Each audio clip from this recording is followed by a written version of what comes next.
Salut tout le monde! Bienvenue dans mon atelier. En fait, c'est pas mon atelier, c'est une salle de jeu et salle d'exposition de mes œuvres d'art de jeunesse dans laquelle mon coin couture prend lentement mais sûrement de l'expansion. Et c'est aussi le gym de mon frère quand il suit ses cours d'éducation physique à distance. Ah, 2021! Bon, aujourd'hui, ce que je vous propose, c'est de vous faire visiter la place. J'ai tout bien rangé pour vous. La couture, c'est très anthropique comme activité et je vais vous présenter mes accessoires plus ou moins essentiels. Allez, allons-y!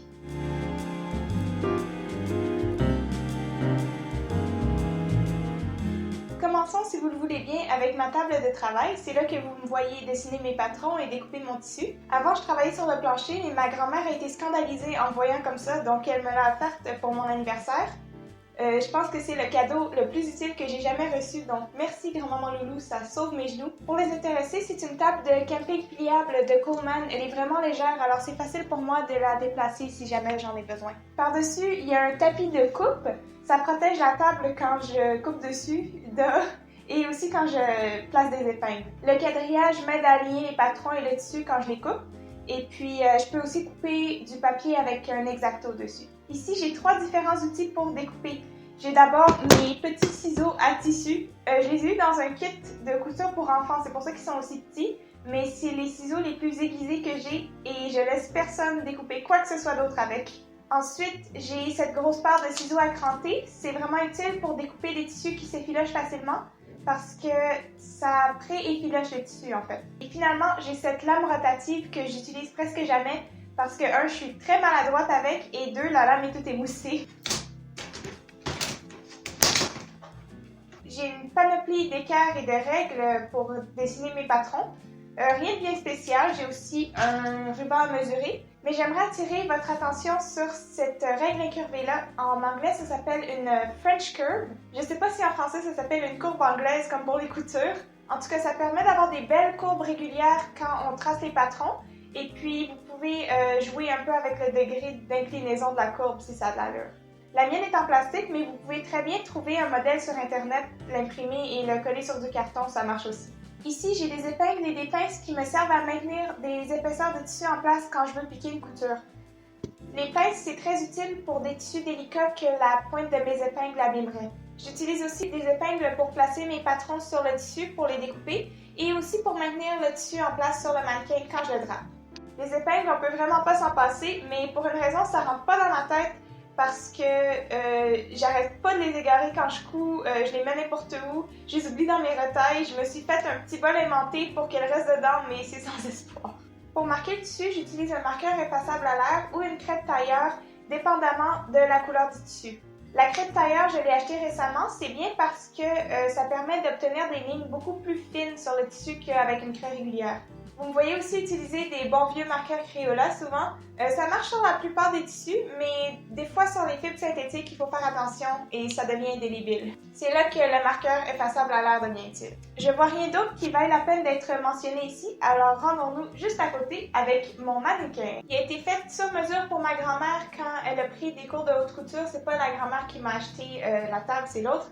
Et elle me l'a donné pour Noël il y a quelques années, donc merci beaucoup grandma. On a à peu près les mêmes proportions, mais mon torse est un peu plus long, donc je dois rallonger mes patrons en conséquence. Je m'en sers pour draper mon tissu, donc pour créer des patrons à partir de rien. Je place mes projets en cours dessus, je fais des ajustements, et ça me sert aussi de support pour ma caméra quand je travaille en bas ici. Il y a vraiment la hauteur parfaite. Puis juste à côté, il y a ma planche à repasser et mon fer. Il sert à enlever les plis du tissu pour obtenir des belles découpes, à aplatir des coutures, à appliquer du thermocollant à une pièce, à presser des ourlets et généralement, il donne une finition beaucoup plus soignée aux vêtements. Mais sérieusement, sans faire, vous irez pas bien loin. La couture, c'est beaucoup d'aller-retour entre la machine et la planche à repasser.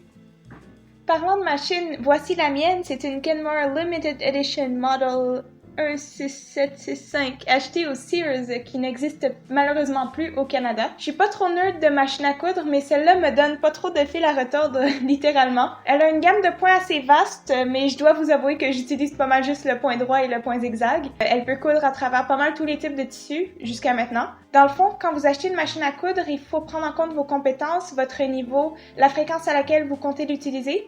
Mais en général, pour les débutants, une machine qui peut faire un point droit, un point zigzag et une boutonnière, même si j'ai pas encore percé les secrets de la mienne, c'est parfait.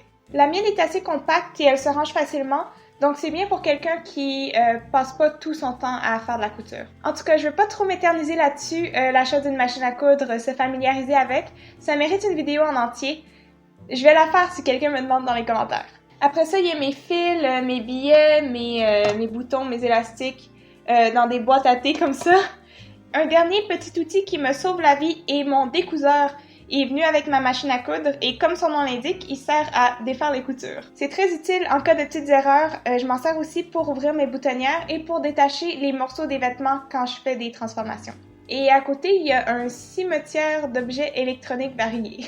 Bon, on arrive à mon placard à squelette, c'est-à-dire mes tissus. Là, je les ai tous bien rangés, d'habitude ça encombre tout le plancher. Je suis une grande acheteuse compulsive, c'est pas une exception avec les tissus, et surtout, quand je trouve un tissu joli, j'en achète toujours plus que ce que j'ai besoin.